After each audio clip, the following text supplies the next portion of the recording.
Hey YouTube, welcome to another Q&A video where I answer your questions on the video series. I need a better intro for this.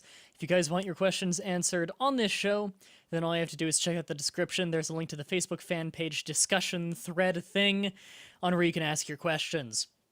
I've been asked a shit ton of questions since the last one. Last one wasn't even 10 days ago, it was like a week ago, and all of a sudden I got 1,000 questions. So, let's get started. Not literally 1,000. Melvin asks, do you watch The Amazing Atheist, George Carlin, The Nostalgia Critic, The Angry Video Game Nerd? Also, is there something that you are epically fucking hyped for? Do I watch any of them? I don't watch The Amazing Atheist because early on, I watched a little bit of him before and I was like, okay, these videos are okay. But then I saw all these screen caps of him going on message boards where he would go to rape victims and yell at them and make fun of them for it. And then he'd say to them, I hope you get raped. And when they say that they have been raped, he just says, good, I hope it happens again. So he's a pretty sick fuck. George Carlin is, well, I guess was because he's dead, but absolutely hilarious and intelligent. That guy's great. Nostalgia Critic. I watched every video he did up until after To Boldly Flee. Then I watched his returning episode, and that's about where I stopped, because then it started getting really skit-heavy, and it was just too much for me. See, the thing with me and him has always been, a lot of people really love him or really hate him. The thing with me is, I think that he's got really good views on a lot of these movies, and I really enjoy that side of it, but the skits and the humor, I don't like so much. So, whereas for a very, very long time, I thought that the opinion parts and discussing, the movie itself, I thought that that was entertaining and interesting to me enough to outweigh the skits and stuff that I don't like very much and the screaming. Nowadays, it's so skit heavy with all those extra people he brings in that just, it's not enough for me to warrant watching it anymore. And The Angry Video Game Nerd, I also stopped watching him a year and a half ago, and it's not because his content is bad. I think it's still quite good, I just really haven't gotten around to it. Watched all of his videos up until maybe a year and a half ago, and then just kind of stopped. And is there anything I'm epically hyped for? No, not really. Elizabeth asks, have you thought about doing any more Pokemon Let's Plays? You might get more views on them if most of your subscribers only subscribe because of Pokemon Creepypasta. I can't talk about that for a few reasons, but something's in the pipeline.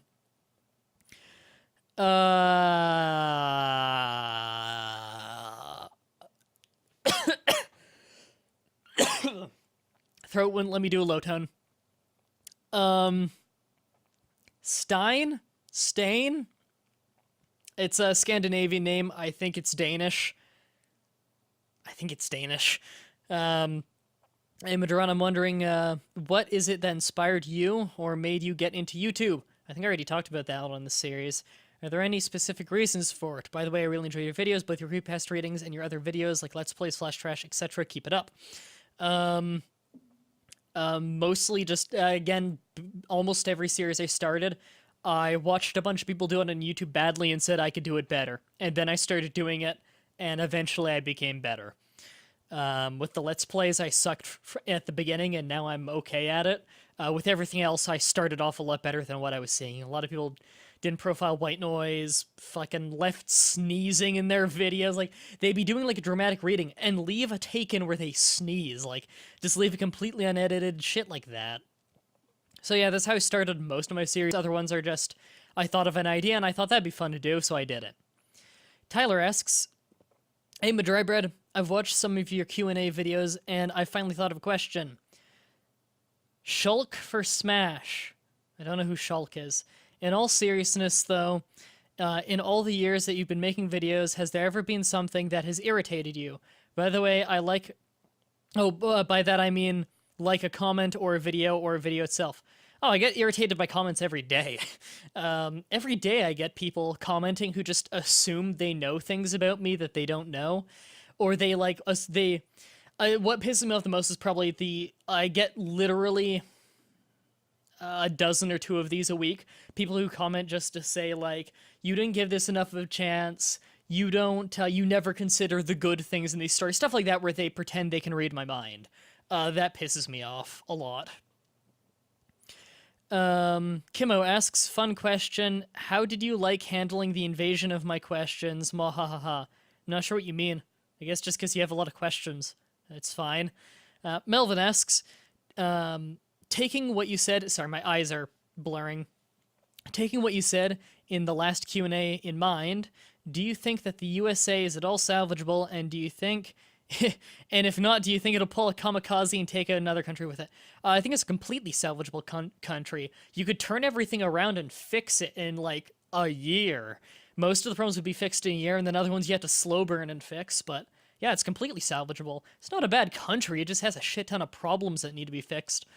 And if it were to go down, would it kamikaze another country with it? Yes, if it were to go down, it would kamikaze Canada with it, because all of our Canadian industry is getting bought out by American industry, which gives us a quick boost of money at the beginning, but in the long term, it's been hurting our industry. Melvin also asks, optional motherfucker. My question was posted 16 minutes after part 10 ended. There will be at least there will be an official part optional. This is not even a question.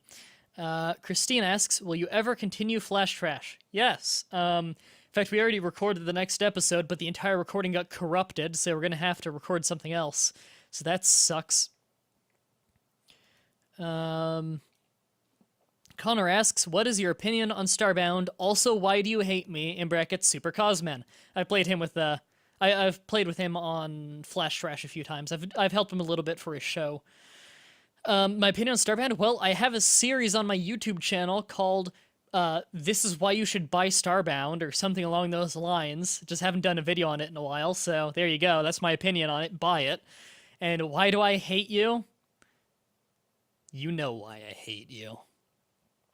Daniel asks, have you ever thought about Let's Playing the Uncharted series? It's my all-time favorite series for the PlayStation 3. I know that, parentheses, especially in Uncharted 1, and parentheses, PS3 was using the game to advertise their updated graphics by having a lot of panning views from random places you're in, but it's still a great game. If you have never played them, or only have played the first one, I would advise you not to base your sole opinion on the first one, because Uncharted 2 is amazing and Uncharted 3 is epic. They only get better. Sorry for the rant. I love your Let's Plays, and I would love to enjoy watching your commentating playthrough. Uncharted series has never even remotely interested me. I've looked at some gameplay. It looks, I don't know, boring to me. It seems like everything it doesn't do far enough. Like, I see the stealth aspects of it, and I'm like, I'm a huge stealth buff. I like playing games where, like, the whole focus is on stealth, and this is not as robust as those stealth systems. And I look at, like, you know, the fighting and the shooting stuff, and it's just, that doesn't interest me. And then I look at the landscapes, and I'm basically graphics blind, so I don't care about that. And the main character, I don't find likable at all, so just, I'm probably never going to do that. The Uncharted series has never interested me. Kenjo asks, 1. What do you think of Pokemon Red/Blue? Please state your honest opinion about it, but please refrain from insults, since I'm very sensitive.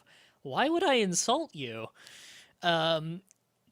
If you're given a chance to work for Game Freak, what projects would you distribute to be soon-to-be-released Pokemon games?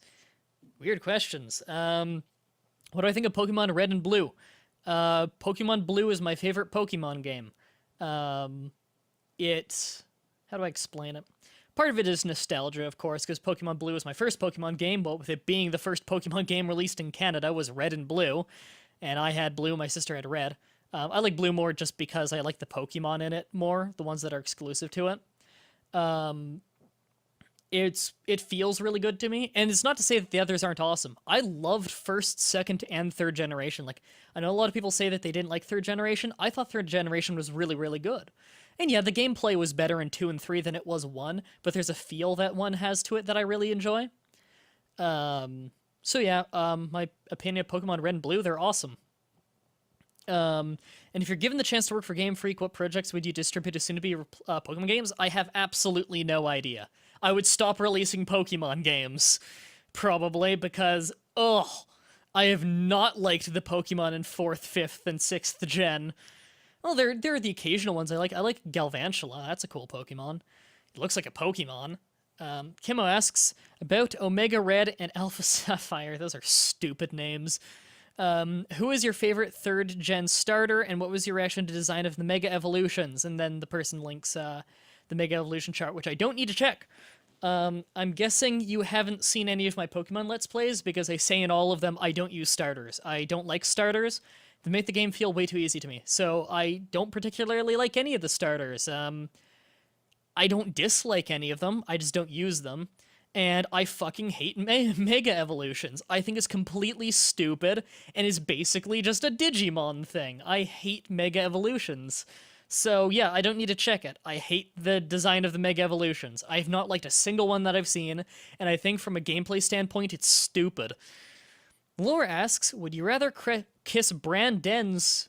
would you rather kiss Brandon or lick What a Geek's foot? A, neither, and B, you spelt What a Geek with a lowercase w, and C, it's Brandon, not Brandon.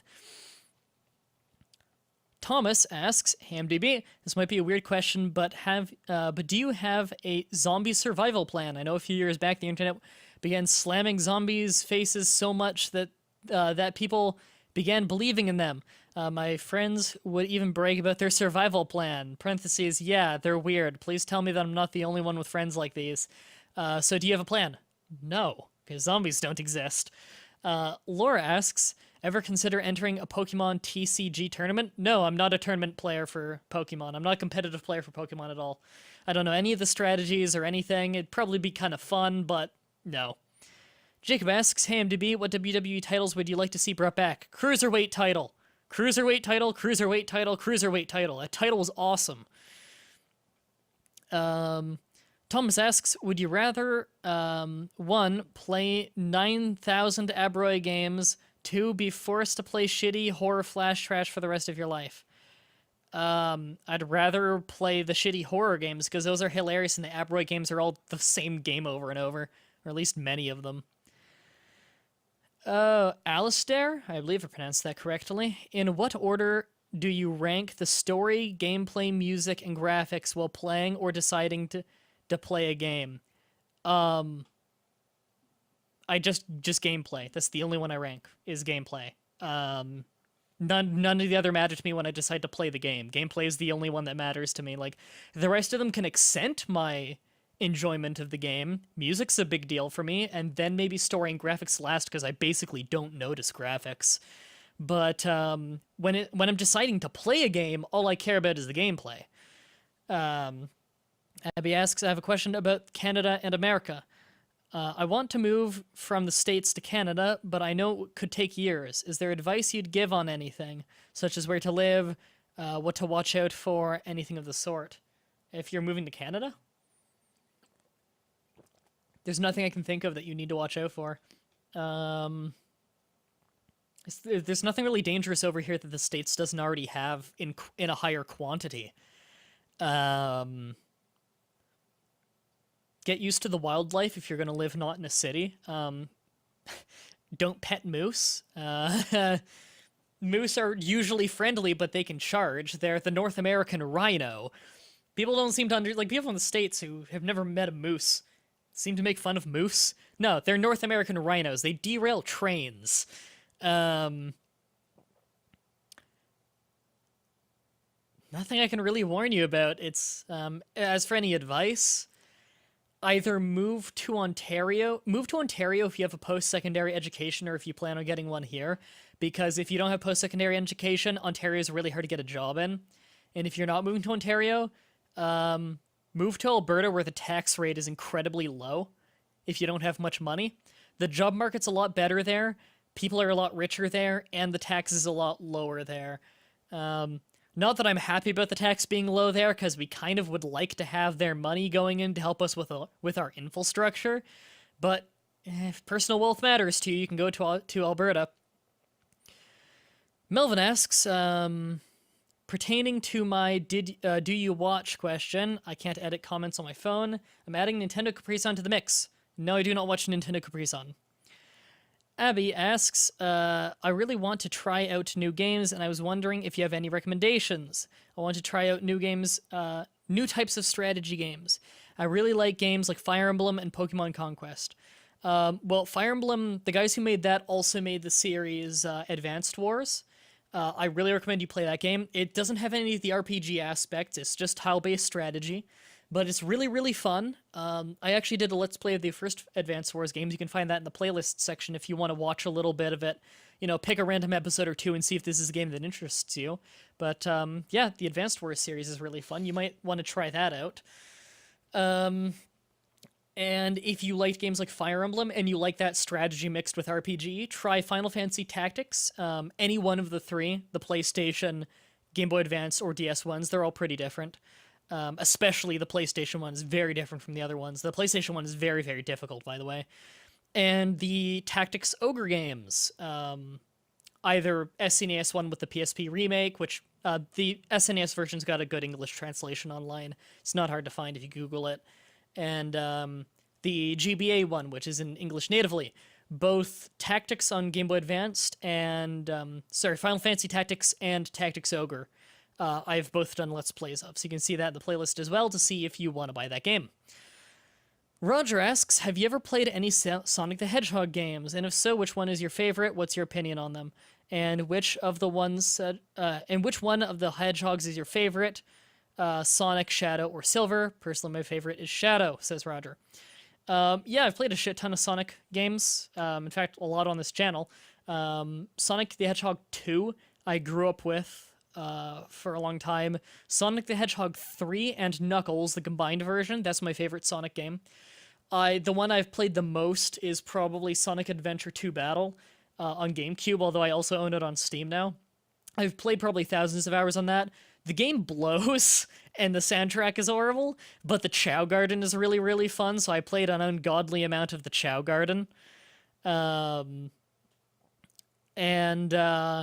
Which hedgehog's your favorite? Which one's your favorite? What are my opinions on them? Pretty much every new Sonic game blows. Sonic the Hedgehog as a series now, like, it follows the exact same pattern every single time a new one is released. Every time a new one is released, all of the fans of Sonic for a month straight are saying, this one's so good, it's not like the last shitty one, and then after a month they shut the fuck up, and then the next time a game comes out, they all say, this one's so good, unlike the last shitty one. They always just shit on the previous ones, and then say the new one is a return to form.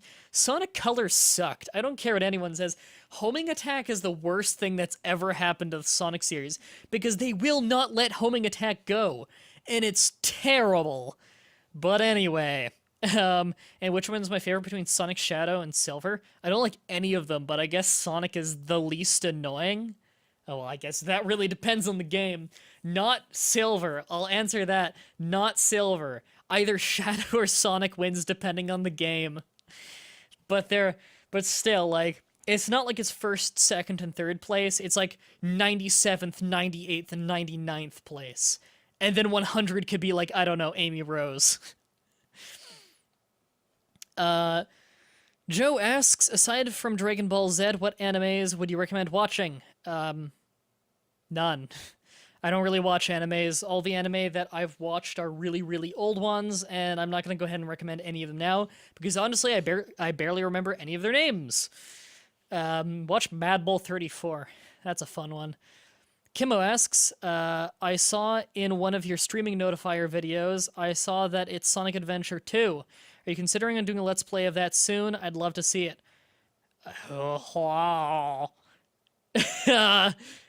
I might do a Let's Play of it one day. I already streamed like 30 hours of that game, but it's mostly Chow Garden and just grinding for Chow drives. Kimmo asks, I know Rhydon is one of your top 10 favorite Pokemon. It's one of my top 10 favorite in Gen 1, not top 10 of all time. I don't know if it makes it for a top 10 of all time. It's mine too. However, what do you think is the next evolution invented in Gen 4? What do I think of the next evolution invented in Gen 4? Rhyperion. It's fucking stupid. It looks terrible and it looks nothing like Rhydon. I hate the 4th generation evolutions that they gave the 1st gen Pokemon. They all look terrible. They look like they were drawn by someone completely different, even though I think they're drawn from the same guy. They look horrible. P.S. It can still use surf. Fun fact: after you answer the question, it sometimes shoots Geodudes by accident out of its arms. That's stupid. Kimo also asks, can you tell me the difference between defense and defense? One spelled with an S, one spelled with a C. I believe the difference is just one is American English, one is UK English. Bob asks, I'm considering to grow a beard, and you're the only person I know that has a beard, but what are the downsides of having a beard? It gets a bit hotter in the summer for you because you have a beard. And often when you're eating food, it can get stuck in your mustache if you're not careful. So it's a good idea to always have a comb with you, like I do, to brush my mustache to the side. Good for soup. Bob also asks, Oh Bearded One, what is your favorite music genre and group? Oh yeah, I remember the Oh Bearded One thing. I don't have a favorite genre or group. Kimo asks, fun question, how are they now? In parentheses, Juan X, Shally, you spelled Shally wrong. What a Geek, you spelled What a Geek wrong. Secret Fairy, and Brandon War Zero. They're all fine. I don't know, just Shally, What a Geek, and Brandon are on my channel like all the time. I guess Fury's not, Fury's really busy with school, and Juan, I don't know what Juan's busy with. He just barely ever talks in the group chat anymore. He's always busy. And Kemo finally asks for the final question, what is the biggest age gap in a relationship in your perspective? I actually have a really good rule for this. If you ever see, like, the age gap thing is always one of those weird things where, like, when you're younger, the age gap is really, really small before it gets weird. But when you're older, it can be really, really wide and not be weird, you know? Like, you can have, like, a 10-year difference between, like, a 30-year-old and a 40-year-old, and that's not weird. So what's the rule behind it? The rule's quite simple. The rule is the youngest person you can date is cut your age in half and add 7. Makes a lot of sense. So you're 40 years old, you cut that in half to 20, add 7, 27. So if you're 40, the youngest person that you can date without it being creepy is 27. If you are, say, 16, so you're still, like, you're midway through your teens, you're halfway done high school, cut your age in half, so 8 plus 7, 15. Makes sense. There's a 1-year difference there. The youngest person you could date would be 15. With me, I'm 21, going on 22 in September.